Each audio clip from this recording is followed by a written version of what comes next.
You're in a waiting room. No phone, nothing to read, just chairs, a water cooler that gurgles every 4 minutes, and a clock on the wall that you're now completely certain is broken. You check it. It's 2:17. You look away. You think about three different things. You look back. 2:18. 1 minute just took what felt like 11. Now think about the last time you were doing something you loved. Playing a game, watching a show you couldn't stop, talking to someone you didn't want to stop talking to. You looked up and 3 hours were gone. 3 hours. You didn't feel them leave. Same clock, same universe, same brain, completely different experience of time. Here's the thing. Your brain doesn't have a clock. Not a real one. Not the kind that just counts seconds the same way no matter what. What it has is something much weirder, and the waiting room versus the video game tells you everything about how it actually works. Every second of your life, your brain is doing something it almost never gets credit for. It's collecting information, not passively, actively, constantly sampling the world around you. Sounds, sensations, thoughts, changes, and filing each one away. And here's the part that matters. It uses the density of those memories to reconstruct how long something took. When you're engaged in something, really locked in, your brain stops noticing the small stuff. It's focused. It's processing one stream of information deeply instead of 100 streams shallowly. The background hum of the room, the feeling of your chair, the sound of traffic outside, all of it gets filtered out. It doesn't make it into memory. So when you look back at 3 hours of a game you loved, your brain reaches for evidence of time passing, and there isn't much. So it concludes, that was short, that flew by. Now put yourself back in the waiting room. You're bored. Your brain has nothing to focus on, so it does what a brain without a job does. It wanders. It notices. The gurgle of the water cooler, the ticking, the guy across from you who keeps clearing his throat, the exact texture of the armrest, the clock. Every single one of those things makes it into memory. So when you look back at 20 minutes in that waiting room, your brain counts all that evidence, all those tiny filed moments, and it concludes, that was a very long time. You didn't experience more time. You collected more data points, and data points feel like time. In 2012, psychologist William Friedman and Mark Jansen at Oberlin College ran a study on exactly this. They had people estimate time intervals while performing tasks of different mental demands. The more attention a task required, the shorter participants thought it lasted. The less it required, the longer. Not because their brains were running faster or slower, because attention determines what gets encoded. And what gets encoded is what your brain uses to measure duration. They called it the attentional gate model, which is a very academic way of saying your brain charges for time by the memory. But there's a second mechanism, and this one is stranger. Your brain doesn't just measure time by looking backward. It also experiences it going forward, in the present moment. And that version of time perception depends on something completely different: dopamine. In the 1970s, neuroscientist Warren Meck at Princeton started experimenting with rats and time perception. He was manipulating their dopamine systems, sometimes blocking it, sometimes boosting it, and watching how their sense of timing changed. When he increased dopamine,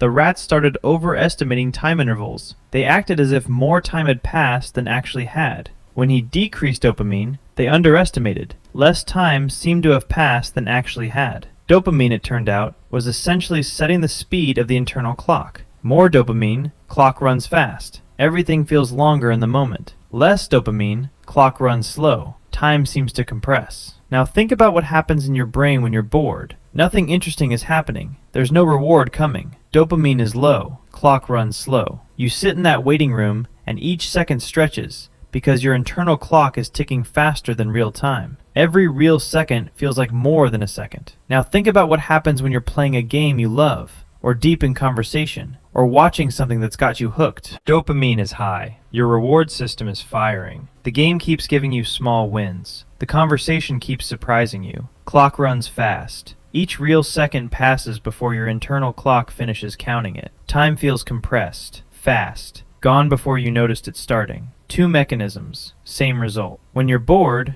time feels slow, because you're collecting too many memories of nothing, and because your dopamine clock is ticking too loud. When you're absorbed, time flies, because you're barely collecting memories at all, and because your dopamine clock is running quiet. The soldiers who stormed Normandy Beach on June 6, 1944, reported something strange afterward. Time had stopped. Not slowed, stopped. Men reported watching bullets move, seeing the splash of water from an explosion like it was suspended, making decisions that should have taken seconds in what felt like full, deliberate minutes. Same thing happens to athletes in the zone, to drivers in the split second before a crash, to anyone who has ever been in genuine mortal danger. This is a third mechanism, and it's the most extreme version of the boredom effect. When your brain detects a threat, a real one, not a vague one, it does something dramatic. It floods the amygdala with signal, and it massively upregulates attention. Every single piece of incoming sensory information gets captured. Nothing is filtered out. The density of memory encoding goes through the roof. So when you look back at a 5-second near-miss car accident, your brain has 5 seconds of material and about 40 seconds worth of memory. It concludes, that lasted forever.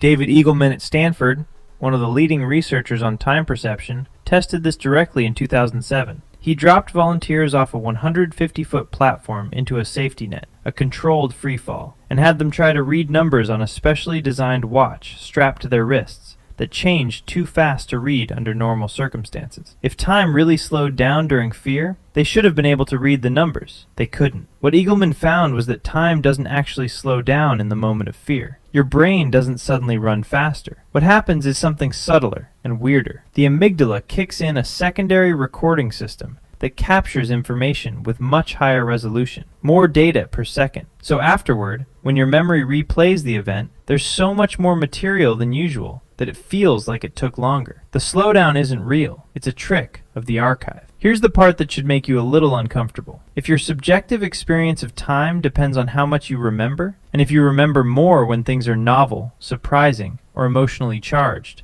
then a life full of routine is a life that feels short. Think about being 7 years old. Everything was new. Every summer felt like it lasted for years. Every Christmas felt like it took forever to arrive. You had no template for anything, so everything got encoded. Every moment was a data point. Now think about last year. Can you even account for it? A lot of it probably blurs. The weeks that were identical to the weeks before them, the commutes, the routines, the days that left almost nothing in memory because nothing new happened. You didn't run out of time, you ran out of novelty.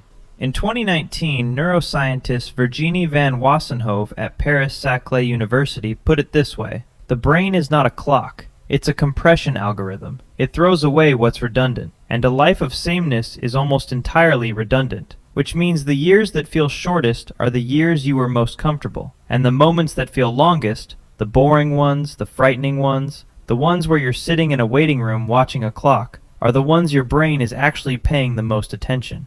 Which is its own kind of cruel joke. The moments you most want to speed through are the ones time slows down for. The moments you most want to freeze are the ones time evaporates from. In 1890, William James, the father of American psychology, wrote something in his Principles of Psychology that nobody has really improved on in 130 years. He wrote that in youth we may have an absolutely new experience every hour, while in later life the hours are filled with repetitions. So the young time is crowded, the old time bare and fast. In youth, hours are crowded. In age, bare and fast. He wrote that in 1890, with no neuroscience, no dopamine research, no fMRI, just watching people. And he got it exactly right. Your brain measures time in memories. The more you make, the longer life feels. The more you let blur by, the commutes, the routines, the identical Tuesdays, the faster it goes. Not because time is moving differently, because your brain decides how long something lasted based on what it kept. The waiting room felt like 11 minutes because you kept everything. The 3 hours of a game you loved felt like 30 minutes because you kept almost nothing. And the summers of your childhood felt endless because every single day was full of things your brain had never seen before and had no choice but to save. You still have that brain, same mechanism, same compression algorithm. It's still waiting to be surprised. The question is whether you give it anything worth keeping.